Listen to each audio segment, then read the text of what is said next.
ശ്രേയെ തട്ടിക്കൊണ്ടുപോയവര് എന്നെ വിളിച്ച് 10 ലക്ഷം രൂപ ചോദിച്ചു. അയ്യോ,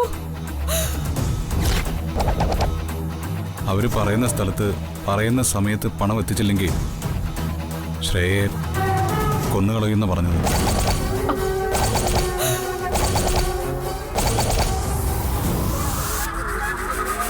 അയ്യോ, എന്റെ മോളെ കൊല്ലല്ലേ. അയ്യോ നാത്തൂനെ, മനുഷ്യരെ കടത്തുന്നവരെ മനസാക്ഷി ഇല്ലാത്തവരായിരിക്കും. അവര് പറയുന്നത് പോലെ ചെയ്തില്ലെങ്കിൽ നമ്മുടെ കുട്ടിയെ അവരെന്തെങ്കിലും ചെയ്താലോ? പറഞ്ഞ പണം എത്രയും പെട്ടെന്ന് കൊടുക്കുന്നതാ നല്ലതെന്ന് തോന്നുന്നു. നകുലിന്റെ അഭിപ്രായം എന്താ? ഞാനിപ്പോ എന്ത് പറയാനാ? മുത്തശ്ശി പറഞ്ഞതാ ശരിയെന്ന് എനിക്ക് തോന്നുന്നു. എന്താ സംഭവിക്കുന്നതെന്ന് എനിക്കൊന്നും മനസ്സിലാവുന്നില്ല. എങ്ങനെയെങ്കിലും എന്റെ മോളെ രക്ഷിക്കണം. മഹി, എന്തെങ്കിലും ഒന്ന് ചെയ്യ്. ഞാൻ ബാങ്കിൽ പോയി പണം എടുത്തിട്ട് അവർ പറയുന്ന സ്ഥലത്ത് കൊണ്ടുപോയി കൊടുക്കാം.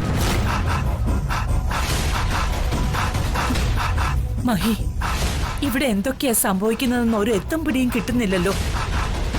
ഗംഗയും ശ്രേയയും ഒരുമിച്ചല്ലേ പോയത്? അവളുടെ വിവരമൊന്നുമില്ലേ? ഗംഗയുടെ കാര്യം ഒന്നും പറഞ്ഞില്ല. കുറെ മുമ്പ് ഗംഗ എന്നെ വിളിച്ചിരുന്നു. അപ്പോ സംസാരിക്കാൻ പറ്റിയില്ല. അയ്യോ, ഇപ്പോ തിരിച്ചു വിളിച്ചിട്ട് കിട്ടുന്നുമില്ല.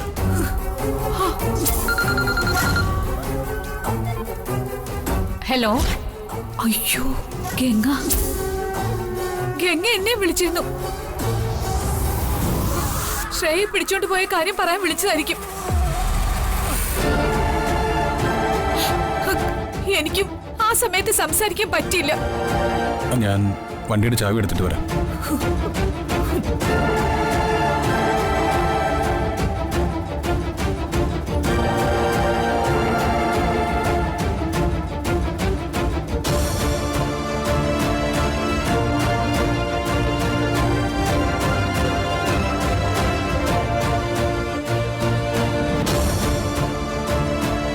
ഗംഗയ്ക്കും ശ്രേയയ്ക്കും ആപത്തൊന്നും സംഭവിക്കല്ലേ എന്റെ ഈശ്വര.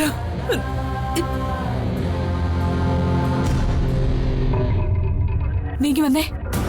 എന്താ? ഇങ്ങോട്ട് വരാൻ. നാത്തൂന് വാ. വാ നകുല.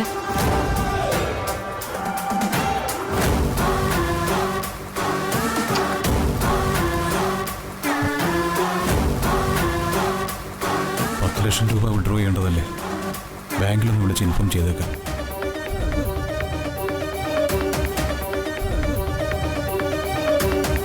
എടാ, നീ ശ്രേയം കൂടി ഗംഗയെ കടത്താൻ പ്ലാൻ ചെയ്ത കാര്യം ഞങ്ങൾക്ക് എല്ലാവർക്കും അറിയാം. എന്നിട്ട് നീ എന്തിനാ ഗംഗയെ കടത്താതെ ശ്രേയെ കൊണ്ടുപോയത്? ഞാനല്ല ശ്രേയെ തട്ടിക്കൊണ്ടുപോയത്. നീ അല്ലേ? പിന്നെ ആരാ? ഗംഗ മഹി കല്യാണം കഴിച്ചു. ഇനി അവളെ എനിക്ക് കല്യാണം കഴിക്കാനൊന്നും പറ്റില്ല. എങ്കിലും ഗംഗയെ ഒഴിവാക്കി തരണമെന്ന് ശ്രേയ പറഞ്ഞതുകൊണ്ട് ഞാൻ ബോംബെക്കാർക്ക് ഇൻഫർമേഷൻ കൊടുത്തു. അവനാണ് ഗംഗയെ കടത്താൻ ക്ഷേത്രത്തിലേക്ക് പോയത്. ഗംഗയെ നഷ്ടപ്പെട്ട് കഴിയുമ്പോൾ അത് കേസാവുമെന്ന് അറിയാവുന്നതുകൊണ്ടാണ് ഞാൻ ഇങ്ങോട്ട് വന്ന് ആ സമയത്ത് ഇവിടെ നിന്നത്. അത് നിന്റെ ക്രിമിനൽ ബുദ്ധി ആയിരിക്കുമെന്ന് നാത്തൂൻ എന്നോട് പറഞ്ഞു. ആ, അത് ശരിയാണ്. അതൊക്കെ സമ്മതിച്ചു. ഇപ്പൊ എന്റെ മോളെ കൊണ്ടുപോയത് ആരാന്ന് പറ. സത്യം പറയുകയാണെങ്കിൽ അതെനിക്കറിയില്ല. അവരിനി ഗംഗയ്ക്ക് പകരം ശ്രേയെ ആൾമാറി കൊണ്ടുപോയതാണോന്നും അറിയില്ല. പക്ഷേ പെൺകുട്ടികളെ കിട്ടിയ അവരിങ്ങനെ ഫോൺ ചെയ്ത് പണമൊന്നും ചോദിക്കാറില്ല. നേരെ ബോംബെക്കോ കൽക്കട്ടയ്ക്കോ കൊണ്ടുപോകാറാ പതിവ്. ഈശ്വര, എന്റെ മോളെ അവളെ ഒന്നും ചെയ്യരുതെന്നൊന്ന് വിളിച്ചു പറഞ്ഞാകൂലേ? അവരൊക്കെ ആരാണെന്നും എന്താണെന്നും എനിക്കറിയില്ല. ഞാൻ അവർക്ക് ഇൻഫർമേഷൻ പാസ് ചെയ്യുക മാത്രമേ ചെയ്തിട്ടുള്ളൂ. ആള് മാറിയെന്ന് അവർക്ക് മനസ്സിലായപ്പോ ശ്രേയ തന്നെ പറഞ്ഞിട്ടായിരിക്കും അവർ വിളിച്ച് പണം ചോദിച്ചെന്നും അറിയില്ല. അതെങ്ങനെ? അവരിതിന് ഇറങ്ങി പുറപ്പെട്ടതല്ലേ, അതിനവർക്ക് പ്രതിഫലം വേണ്ടേ? പണം കൊടുത്താ വെറുതെ വിടാന്ന് പറഞ്ഞു കാണും. നകുലിനെ ആദ്യം സംസാരിച്ച ഒരാളെ പരിചയം ഉണ്ടാവില്ലേ? അവരോട് വീണ്ടും സംസാരിച്ചിതൊന്ന് പരിഹരിച്ചുകൂടെ? ഇതെല്ലാം ഫോണിൽ കൂടിയാണ് സംസാരം. അതും പ്രൈവറ്റ് നമ്പർ ആയിരിക്കും. പിന്നെ സിമ്മിൽ നിന്ന് വിളിക്കുന്ന കോൾ ട്രേസ് ചെയ്യാതിരിക്കാൻ അവരാളെ കടത്തും മുമ്പേ ആ സിം കാർഡ് ഒടിച്ചളയും. ഇനി അവരെ കോണ്ടാക്ട് ചെയ്യാൻ ഒരു നിവൃത്തിയില്ല. പിന്നെ ഒരു കാര്യം ഞാൻ പറയാം, പറഞ്ഞ പണം പറഞ്ഞ സമയത്ത് കൊടുക്കുന്നേ നല്ലത്. അല്ലെങ്കിൽ അവര് 10 ലക്ഷം 20 ലക്ഷം ആക്കും. അല്ലെങ്കിൽ പിന്നെ ആളെ തട്ടിക്കളയും. എന്റെ ദൈവമേ, എന്തൊരു പുലിവാല ഇത്! ആ ഗംഗയെ തട്ടിക്കൊണ്ട് പോകാൻ പറയാൻ ഏത് ഗതികെട്ട നേരത്താണോ തോന്നിയത്? ഹോ, ഒരു വിവരമില്ലാത്ത ഈ നകുലത്തിനെ ഏൽപ്പിക്കുകയും ചെയ്തല്ലോ. ഞാൻ അവനവും കുഴിക്കുന്ന കുഴിയില് അവനവും തന്നെ വീണെന്ന് പറഞ്ഞതുപോലെയായി. ഗുണപാഠം പറഞ്ഞു നിൽക്കാതെ മഹിയോട് വേഗം ചെന്ന് എന്റെ മോളെ രക്ഷിക്കാൻ പറഞ്ഞ ആത്തൂനെ.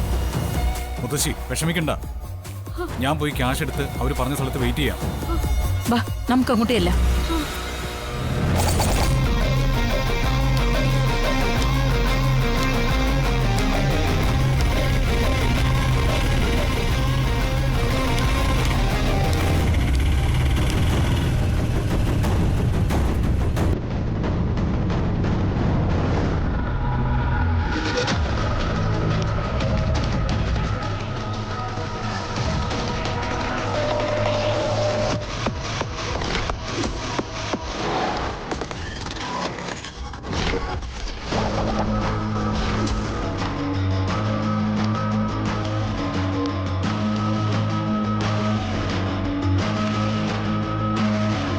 അയ്യോ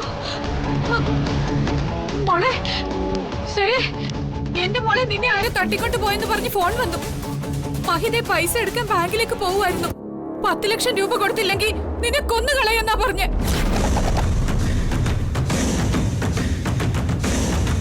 അമ്പലത്തിൽ തൊഴുതു വരുമ്പോഴാണ് ശ്രേയച്ചയെ തട്ടിക്കൊണ്ടുപോയത്. ഞാൻ ആ സമയത്ത് മഹിയേട്ടനെയും മൈമോദിയന്റെയും വിളിച്ചിരുന്നു, പക്ഷെ ആരും ഫോൺ എടുത്തില്ല.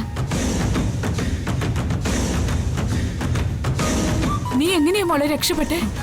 എന്നെ ഗംഗ വന്ന് രക്ഷിച്ചു.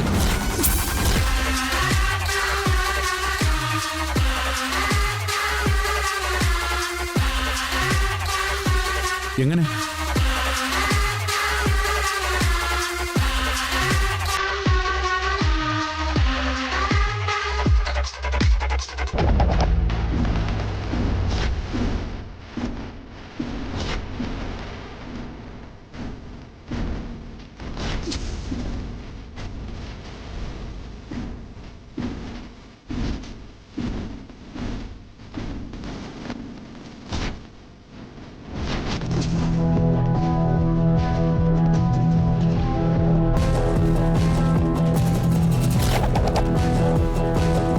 എന്നാലും വല്ലാത്തൊരു സാഹസം മോളെ നീ ചെയ്തത്. ശ്രേയച്ചയെ രക്ഷിക്കാൻ ഞാൻ വേറെ വഴിയൊന്നും കണ്ടില്ല മുത്തശ്ശി.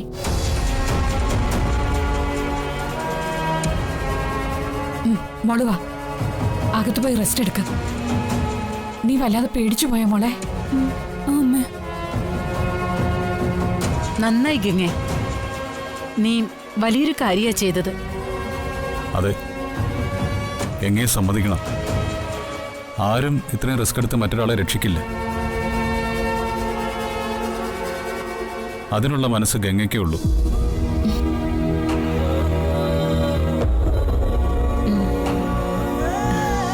ശ്രേയ, അകത്തേക്ക് വാ. ശ്രേയെ പേടിച്ച് ക്ഷീണിച്ചതാണെങ്കിൽ ഗംഗ ശ്രേയെ രക്ഷിച്ച് ക്ഷീണിച്ചു കാണും. ഗംഗയും വന്ന് റെസ്റ്റ് എടുക്കുക. വാ മോളെ.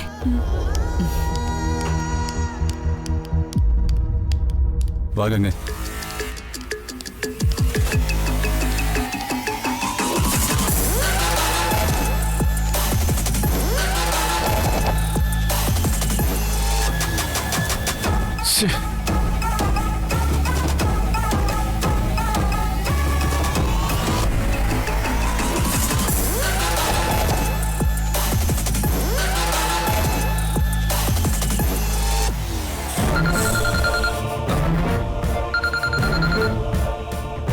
അയ്യോ സാറ്, പിടിക്ക. ഹലോ, നീയൊക്കെ എവിടാടാ? ഞങ്ങളുടെ ഹോട്ടലിൽ തന്നെ ഉണ്ട് സാർ. ആ പെണ്ണോ? അവള് മുറിയിൽ ചാക്കിനകത്തല്ലേ? അവള് ചാക്കിലുമില്ല, ഒരു കോപ്പിലുമില്ല. അവളവിടുന്ന് രക്ഷപ്പെട്ടു. അവൾ എങ്ങനെ രക്ഷപ്പെടാനാ? ഇവിടെ കാവലിന് ആളുണ്ട് സാർ. വെറുതെ മണ്ടത്തരം പറയാതടാ. നിന്നെയൊക്കെ വിശ്വസിച്ച് ഒരു കാര്യം ഏൽപ്പിച്ച് എന്നെ വേണം പറയാൻ. ഇല്ല സർ, അങ്ങനെ വരാൻ ഒരു വഴിയുമില്ല. ഞാനൊന്ന് നോക്കട്ടെ. എടോ, താൻ നോക്കിയാലില്ലെങ്കിൽ അവള് രക്ഷപ്പെട്ടു, അതെനിക്ക് ഉറപ്പാ. ഇല്ല സർ, അവള് രക്ഷപ്പെടില്ലെന്ന് എനിക്ക് ഉറപ്പാണ് സർ. സർ, ഞാൻ എന്താ മുറിയിലെത്തി, ഞാൻ നോക്കട്ടെ.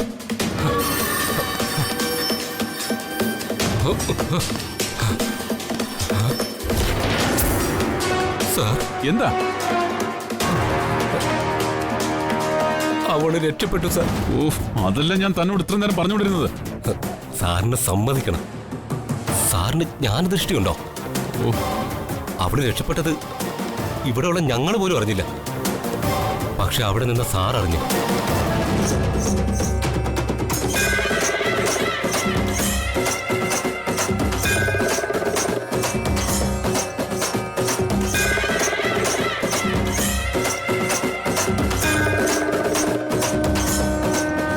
സാർ, ഇങ്ങനെ ചീത്ത വിളിക്കരുത് സാർ. ഞാനൊരു ഗുണ്ടയല്ലേ. ഉണ്ടല്ല, ഉണ്ടയാണ്. ഗോതമ്പുണ്ട. വച്ചിട്ട് പോടോ. ഒരു കാര്യം പോലും മര്യാദയ്ക്ക് ചെയ്യാൻ അറിയാത്ത നീയൊക്കെ എവിടുത്തെ കൊണ്ടുപോടോ?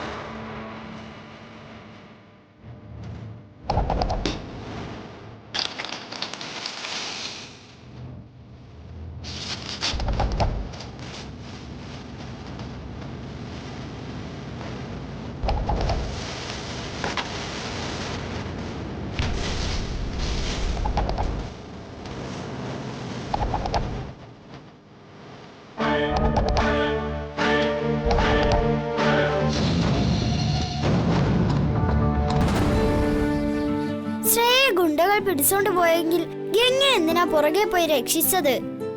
അത് ഒരാൾക്ക് ആപത്ത് സംഭവിച്ച നമ്മളെ കൊണ്ട് സഹായിക്കാൻ സാധിക്കെങ്കിൽ നമ്മളത് ചെയ്യണ്ടേ? എന്നിട്ട് ശ്രേയൊന്നും അങ്ങനെ ചെയ്യാറില്ലല്ലോ. അവരെപ്പോഴും ഗംഗയെ ഉപദ്രവിക്കാനല്ലേ നോക്കാറുള്ളൂ. ഗംഗ ശ്രേയെ രക്ഷിക്കേണ്ടായിരുന്നു. അവന്മാര് ശ്രേയെ കൊണ്ടുപോകുന്നതായിരുന്നു നല്ലത്. അങ്ങനെയൊന്നും പറയാൻ പാടില്ല.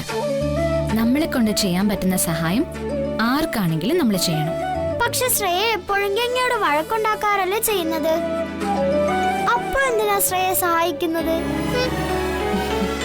ഒരാൾക്ക് നമ്മളോട് ദേഷ്യം ഉണ്ടെങ്കിൽ അത് മാറ്റാൻ നമ്മൾ അയാളോട് തിരിച്ച് ദേഷ്യപ്പെട്ടിട്ട് കാര്യമില്ല. അങ്ങനെ ചെയ്താ നമ്മളോടുള്ള ദേഷ്യം കൂടുകയല്ലാതെ ഒരിക്കലും അത് കുറയില്ല. അത് കുറയണമെങ്കിൽ നമ്മൾ അയാളെ സ്നേഹിക്കണം. നമ്മളെ കൊണ്ട് പറ്റുന്ന സഹായങ്ങളൊക്കെ ചെയ്തു കൊടുക്കണം. അപ്പോ നമ്മളോടുള്ള ദേഷ്യം കുറഞ്ഞ് കുറഞ്ഞ് പിന്നെ അത് സ്നേഹമായിക്കോളും. അപ്പൊ ഇനി ശ്രേയക്ക് ഗംഗയുടെ സ്നേഹമായിരിക്കും എന്നാണ് പറയുന്നത്? അങ്ങനെയൊന്നും ഒരിക്കലും സംഭവിക്കത്തില്ല. ശ്രേയക്ക് എപ്പോഴും ഗംഗയുടെ ദേഷ്യം മാത്രമേ ഉണ്ടാവൂ. അത് സാരില്ല, അതൊക്കെ പതിയെ മാറിക്കോളും. പക്ഷേ മാളു ഇനി ഇങ്ങനൊന്നും പറയാനും ചിന്തിക്കാനും പാടില്ല കേട്ടോ. മനസ്സിലായോ?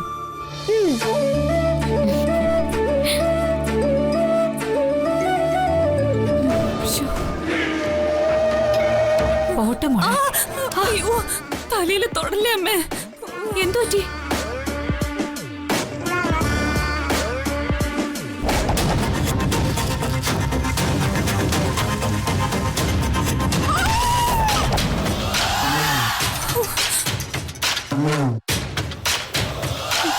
ആ ദുഷ്ടന്മാരെന്നെ കൊല്ലാൻ നോക്കി. തലയ്ക്കെല്ലാം നല്ല വേദന ഉണ്ടമ്മേ.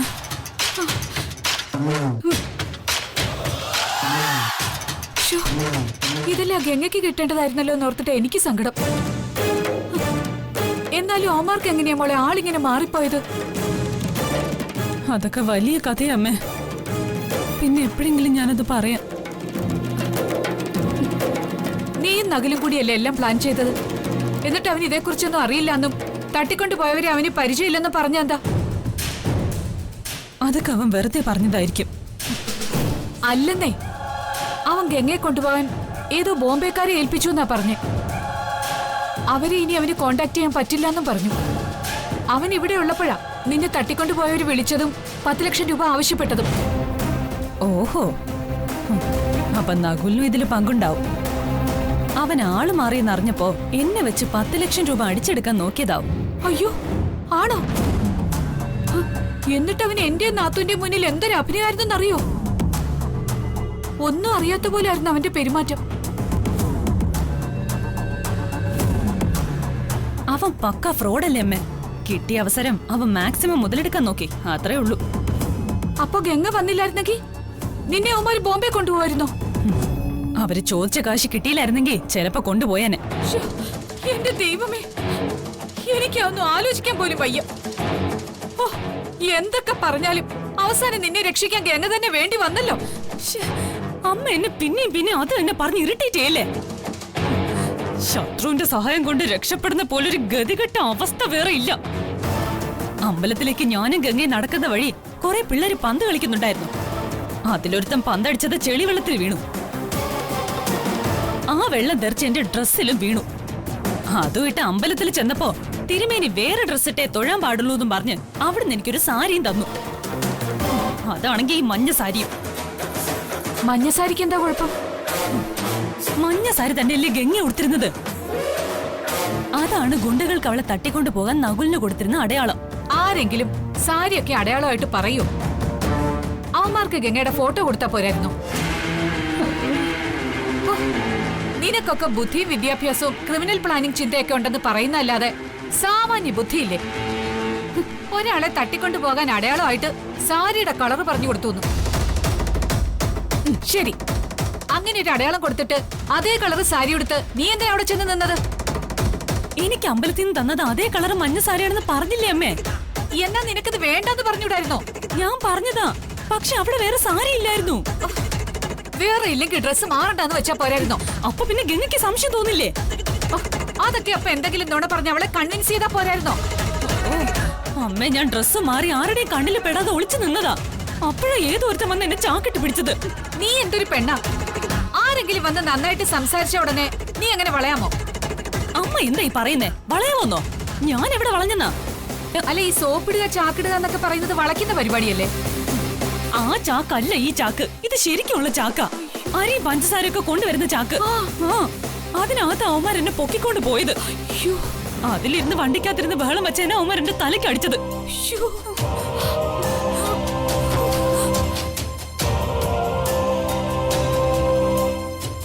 പോട്ടമോളെ, തലയില് തൊടല്ലമ്മേ. സോറി. ഇതിനിപ്പോ നകുലിനെ മാത്രം കുറ്റം പറയാൻ പറ്റില്ല. നിന്റെ ഭാഗത്തും തെറ്റുണ്ട്. ഇനിയെങ്കിലും ഈ തട്ടിക്കൊണ്ടുപോകല് പരിപാടിക്ക് ഒരു ഫോട്ടോ എങ്കിലും കൊടുക്കണം. ഇനിയിപ്പൊ കഴിഞ്ഞതോർത്ത് കരഞ്ഞിട്ട് കാര്യമില്ലല്ലോ. പോയ ബുദ്ധി ആന പിടിച്ചാലും തിരിച്ചു കിട്ടില്ല. നമുക്കേ അടുത്ത തവണ നോക്കാം. ഈ തവണ ഗംഗയ്ക്ക് വെച്ചത് നിനക്കാ വിധിച്ചത്. തൽക്കാലം വേദനയ്ക്കൊരു ഗുളിക കഴിച്ചിട്ട് എന്റെ മോള് റെസ്റ്റ് എടുക്കും. 1-2 ദിവസം കൊണ്ട് വേദന കുറയും. ഞാനേ പോയി ടാബ്ലറ്റ് എടുത്തിട്ട് വരാം.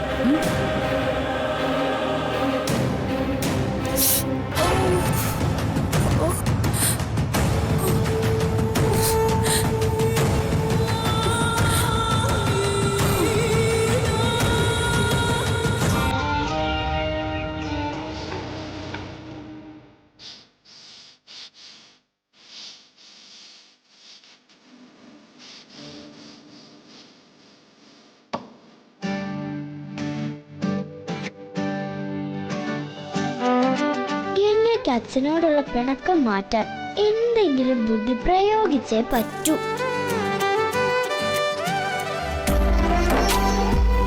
മാളൂട്ടി, എന്തെങ്ങനെ ആലോചിച്ച് നിൽക്കുന്നേ? വെറുതെ ഇങ്ങനെ ആലോചിച്ച് നിന്നതാ. അതല്ല, മാളു എന്തോ കാര്യമായിട്ട് ആലോചിച്ചു. എന്താണെന്ന് എന്നോട് മനഃപൂർവ്വം പറയാത്തതാ. ഇങ്ങനെ എത്രയോ കാര്യങ്ങൾ എന്നോട് പറയാതിരിക്കുന്നു. അപ്പൊ എനിക്ക് തോന്നുന്നത് ഞാനും പറയാതിരുന്നാൽ എന്താ കുഴപ്പം? ഞാനെന്താ മാളുവിനോട് പറയാതിരുന്നത്? ഒന്നും പറയാതിരുന്നിട്ടില്ലേ?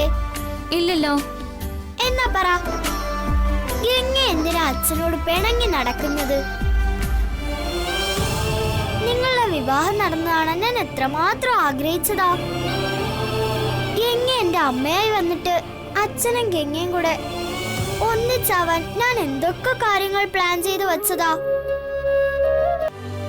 എന്നിട്ട് ഗംഗ എന്റെ അച്ഛന്റെയും കൂടെ ബാക്ക് ടു സ്കൂൾ ഷോപ്പിങ്ങിന് പോലും വന്നില്ല. അത് പിന്നെ ഓരോരോ സാഹചര്യങ്ങൾ കൊണ്ടല്ലേ മാളു. മാളുവിനിപ്പോ അതൊന്നും പറഞ്ഞാൽ മനസ്സിലാവില്ല. കുറെ വലുതായി കഴിയുമ്പോ ഞാൻ എല്ലാം മാളുവിന് പറഞ്ഞുതരാം. ഇപ്പൊ ചെയ്യേണ്ട കാര്യങ്ങൾ ഇപ്പൊ ചെയ്യാതെ വലുതാവുമ്പോ പറഞ്ഞു തന്നിട്ട് എന്താ കാര്യം? ശരി, ഞാൻ കുഞ്ഞായതുകൊണ്ട് ഗംഗ എന്നോടൊന്നും പറയാത്തതല്ലേ? അതെ. അപ്പൊ അച്ഛനോടെല്ലാം പറയാലോ, അച്ഛൻ വലുതല്ലേ, അപ്പൊ പറയുന്നതിന് കുഴപ്പമൊന്നുമില്ലല്ലോ. എന്താ ഗംഗയൊന്നും മിണ്ടാത്തത്? ഞാൻ മഹേട്ടനോടെല്ലാം സമയമാകുമ്പോ പറഞ്ഞോളാം മാളു. ഗംഗ വെറുതെ പറയുന്നതാ. അല്ല, ഞാൻ സത്യമായിട്ടും പറഞ്ഞോളാം. ശരി.